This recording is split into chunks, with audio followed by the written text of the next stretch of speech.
Hello and welcome to a City Voices interview with Josh Koerner. Josh is a longtime mental health advocate. He's been around the block and he's awesome. So without further ado, I want to say hi, Josh. How you doing? Hi, how are you? It's nice to finally meet you in person. No, we met in person before at the Niagara's conference several times, Oh, a well, couple of times. but that is a completely different chapter of my life. That has come and gone, and there's parts of that I remember. I mean, I don't know whether you were there when I did the keynote. Do you remember when you were there for my brilliant Well, keynote? I never pay attention to those things. But I'm glad you mentioned chapter of your life because for the next 15 minutes, I'm asking you to share your life story with us in 15 minutes from the beginning to the present. Go for it, Josh Koerner. Well, okay. Chapter one is my childhood, which, you know, I adored my father. Okay. And nobody who met him uh, felt differently. Okay. I met the guy who ran the freight elevator in the office building where he works because he would leave after the regular elevators were locked. And that was the downside of having him as a father because he worked too much and I saw him too little. Um, but when I did see him, it was like the question of Eddie's father. That came to an abrupt shattering end when he died of a heart attack. He had three. The first one was the day after my birthday, my 12th birthday, and there was a second one, and the third one, which killed him. I wasn't even 13 years old yet. And if you want to see what that looks like, if you look at pictures of Prince Harry walking behind Princess Di's coffin, that's how old I was, as old as Prince Harry was when she was killed. So, a little guy. Um, there were things, I was bullied, right? I was bullied, and now I understand these are things that kids actually, you know, contemplate suicide over. Nobody thought about that then. I mean, this is like the 60s, and it's like, everybody gets bullied, take it, just take it. And it's like, it was horrible. It was truly horrible. And when my father died, I was bullied even more because I didn't have a father. At that time, it was very unusual not to have a father in the family, but it made me a target. It did. And of course, you know, I had lost my best friend. So it was gruesome. It was gruesome and shattering. Okay. Um, I literally could not get my mind around the fact that somebody I loved so much was gone forever. And that's really the core, that conflict, that paradox. That's really the thing that drives my mental illness. Maybe to this day, it certainly drove it for many, many years. Right? That is the seed inside. That's just the tumor, right? That just won't let your mind work properly. Um, Now, when I got to my teens, when I got to my late teens, I found the solution. The solution was drugs, right? Primarily weed, but and you smoke. I was an addict, and people said, "Well, what was your drug of choice?" My drug of choice was weed, and they said, "Well, you can't be an addict." I said, "No, no, I'm a weed addict. I needed to survive. People are gambling addicts. There are all sorts of addicts. Um, but even if you're just talking about a substance, um, I could not live without it. And we're talking about from my senior year in high school. Um, that turned on the manic depressive gene, which it was in my family. Okay. It was in my family. One of my grandfathers was a rageaholic, right? And he sold costume jewelry. When he came home, everybody had to be like really, really quiet. It took very little to set him off. And that's clear evidence, I think. And there were other things too on both sides of the family, that there were genes for manic depression. Obviously, I was not born a manic depressive, but you hit it with marijuana enough times, and it'll go off. And once it goes off, that's it. We say in recovery, you can't turn a pickle back into a cucumber. This all happened in my middle 20s. When I had moved to California, I had dropped out of college, right? I dropped out of college as a junior, right? And pretty much, I mean, I didn't realize it, but my car was like skittering around. I was slipping and sliding, and losing my grip on reality. One of the things that happened when my father died, when he first had his first heart attack, actually, nobody told me he had a heart attack. Nobody told me he was as sick as he was. They said he had a warning, okay? His father had a warning. When I finally saw him in the hospital, he was half the size. He was gray. I could barely recognize him. So that was when I decided, you know what? My whole family are a bunch of liars. And I think that also sort of structured me for people telling me what was and wasn't reality. It's like, yeah, really? Well, you're entitled to your opinion. Okay? You are entitled to your opinion about what's real and what's not real. And we know now that, yeah, there's a lot of different views of reality, but it was very difficult for people to convince me that I was having delusions. And yeah, they were full-blown delusions. I mean, the Truman Show, where a whole reality is created. But okay, so that was me at that point, right? Everything I saw, everybody who walked by me, every cop, they were all in on it, and not in a bad way.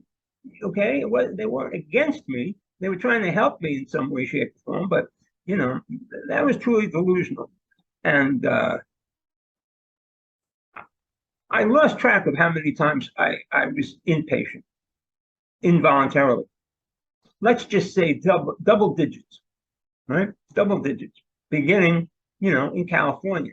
By the way, they have a very nice, a very nice inpatient unit in Cedar Sinai. They send all the best people. But dropping out of school and being an addict, that was definitely that chapter. And to support myself, I was a cab driver. Because being a cab driver, you don't need a degree, and it's the perfect addict job, because you can earn your money, you can use the cab to go buy weed, you can smoke your weed in the cab, and then you can earn more money to go and buy some more. Not counting the people who would just tip you with joints. Okay, so completely dead end job, no benefits, not paying into Social Security, none of that mattered. I got up every day and I drove the cab. I mean, that's what cab drivers do. Obviously, I was completely underselling my abilities, which you'll see in a minute, but I did that for 10 years. And it was definitely, I had to hide the fact. When I finally got Section 8, I certainly had to hide that fact. But when they found out I was driving a cab, that's when I stopped driving a cab, because it was like, okay, well, it was cab driving or Section 8. It's like, well, I'll take Section 8. So I finally got my providers finally figured out that, and this whole notion that using drugs is self-medicating is that's too fine a point, really, to make it self-medicating. You're using drugs to flee, right? You're using drugs to flee from conditions and reality and thoughts and feelings. That's what it is. It's running away. It's not medicating. So that's what I was doing. And I had plenty of psychological resources, and they all seem to think that, well, when he gets better psychologically, he'll stop smoking so much weed, right? He won't have that problem because he won't have to self-medicate. That's a ridiculous thing because they're two separate diseases. You can medicate someone for manic depression all you want. They're still going to be an addict for which there is no medication. So when they finally figured that out, that it wasn't going to be one thing or another, I was put into a rehab which covered both. I didn't want to go, but they said, well, you're going to lose your therapist if you don't go. I said, all right, fine, I'll go. All right, I'll go. So I was in there for what was at that point abnormally long time, which was 13 months. But, I came out, I had 13 months clean, and it was run by someone who was accustomed to both dealing with dual diagnosis, mental illness, and substance abuse. So definitely that was the beginning of my recovery. That was 30 plus years ago. But using arrests your emotional development, right? For example, I have a friend, a very close friend. He is a alcoholic. Well, he has the frustration tolerance of a 3-year-old, because if anything happens that frustrates him, he'll just drink. Okay, he doesn't have to deal with it, right? So I remained at 18 until I was like, I don't know. At that point, I was probably in my early 30s. So it's like, okay, well, now your body is in its 30s, but your emotional development is in its late teens, and we have to sort of try to bring these things together, which is why when I got into a 12-step program, that's one of the primary things, primary goals of 12-step programs, right? Life on life's terms. Very well. I don't know if you've heard that phrase. Life on life's terms.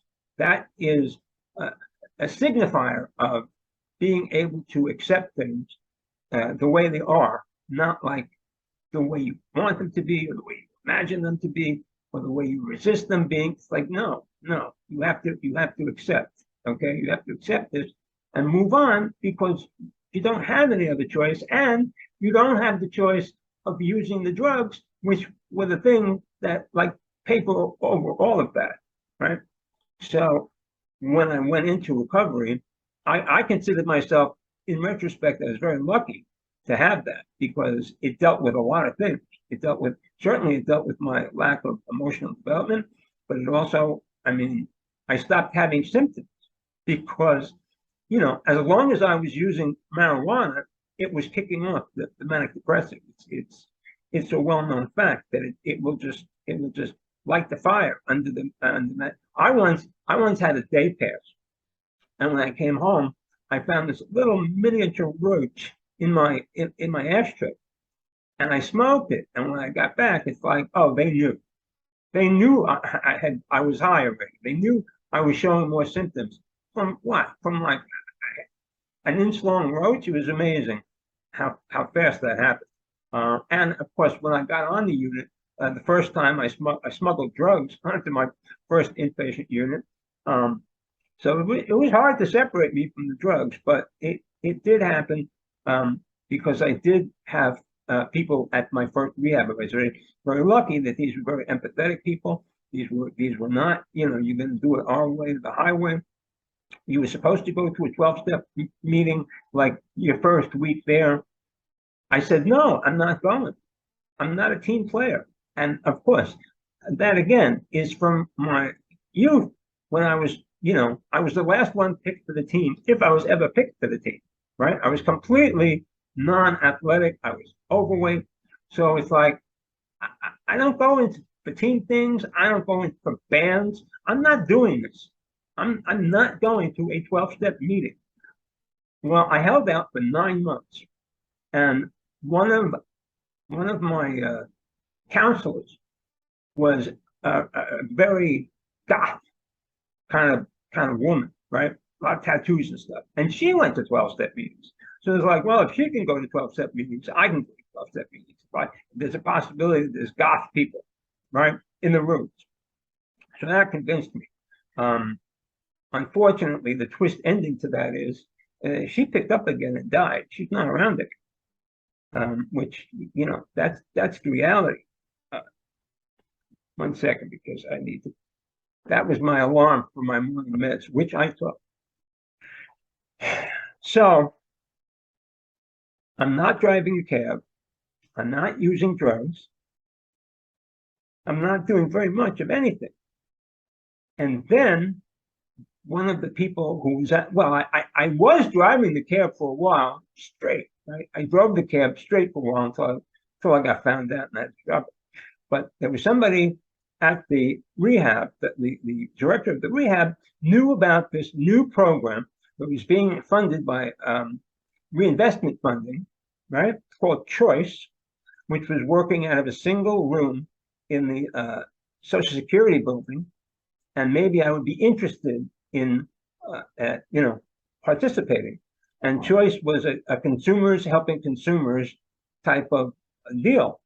And I did find it interesting, and we moved to a different quarter. And long story short, the person who was running it when I joined went on to OMH. She went on to OMH, consumer staff land. So I applied for the job, which I never would have done if I hadn't been in recovery, because I was so afraid of rejection. I wouldn't have had the nerve, but I applied for the job and I got the job. So when I got the job, the reinvestment funding was like, I don't know, between $25,000 and $50,000. At the end, when I was forcibly retired, it was $1 million, right? When I began, I was the only employee. And at the end, I was one of 14 employees. Now you might be asking yourself, well, if you were doing so well, and this was the only job that I had in, double figures. I wanted to be somebody who said, oh yeah, I worked at that job for, 15 years, 20 years, whatever. It certainly looked that way. But unfortunately, and this is a horrible irony, for whatever reason, and not because I wasn't taking my medication, not because I was using, but for whatever reason, I got sick again. Okay, I got sick, and it manifested itself in ways that I don't know because they didn't tell me. We had an employee manual which lays out what to do if an employee gets sick. Okay, I used to go to conferences and talk. The name of my breakout group was "Oh God, We've Hired Consumers," and I would lecture providers about how they should handle it if they had a consumer on staff and they started showing symptoms. So there I was, whatever the symptoms were. My board of directors, I'm not even sure they knew exactly, because one of them resigned. She had seen me do something. She did not want to be associated with Choice. I don't know. I don't know what that was. I'll never know what that was. But whatever it was, they kept it from me. And in the handbook, it says, no, you go and you talk to the person and you tell them what's happening and you give them a choice of whether or not they want to seek treatment or not. It's a very straightforward process. Okay? This is how you deal with this in a mature fashion. They didn't want to do that. Okay? They didn't want to do that. They immediately headed for the lawyers. And, being of a suspicious, paranoid mind at that point anyway, okay, that was not the right approach. And it wasn't long before I got fired. The only interesting part about all of this is that I assumed that they were going to send me back all the stuff on my desk, most of which was different awards or stuff that my mother had given me, tchotchkes that she'd given me, that, about how proud she was of how much I'd accomplished. They ended up throwing all of that away. Okay. I know somebody else who was in similar circumstances, who was the director of another big, well-known program, and he got sick and he had to leave. they let him keep his desk. Okay, they let him keep his desk. So it's like out of gratitude, frankly, for what he had accomplished. So that's how different it can be for two different consumers.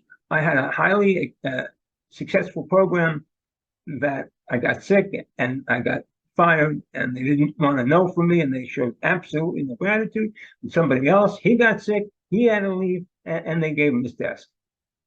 So, you know, now when I was still mad when I was fired. I didn't know there was anything wrong.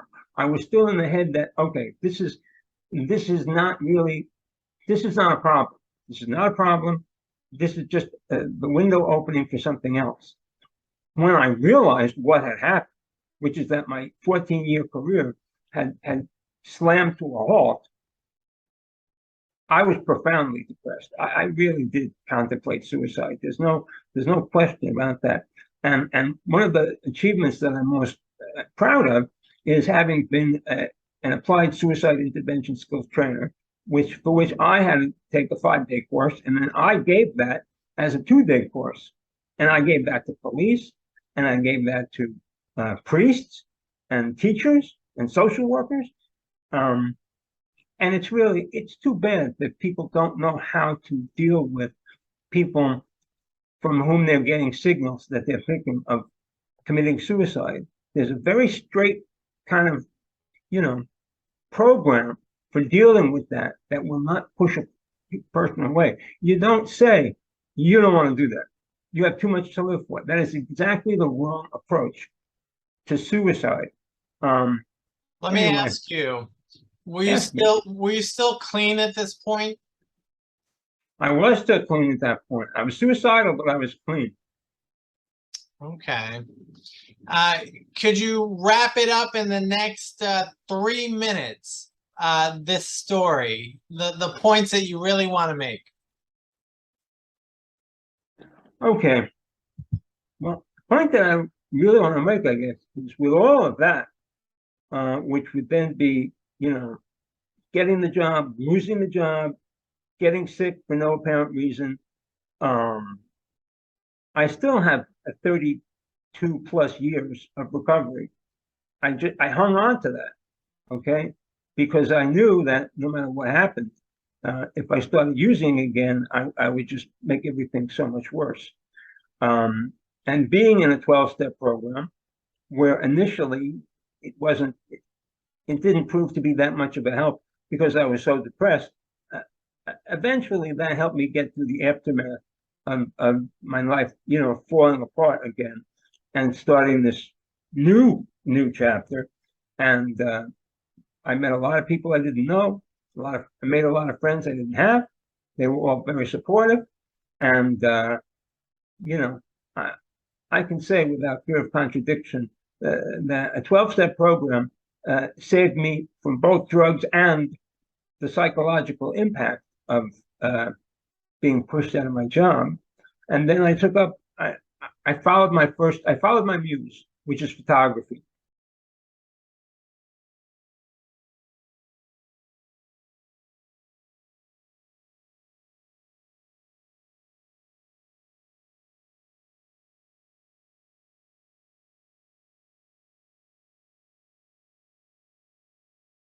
So, in closing, what would you like people to know about you, about life, the important things? What do you want to convey to the viewers? Well, that's a small question. Okay. Everybody knows that life is a lot of questions, but life is also a lot of answers. You just have to know where they are. Okay. One of the things I dislike most about 12-step programs is that they gender God. God is always he, right? Higher power is always he. And that was not my view of God at the time at all. Okay. So my initial concept of a God that I could live with, meaning the God that I had, despite the fact that my father was dead, was a female deity, right? I embraced the female deity. As time went on, right? As time went on, that deity evolved. Okay, it was non-binary. Okay, it had all sorts of facets. So now it's like, well, what kind of a God you have? And I'm like, well, what kind do you got?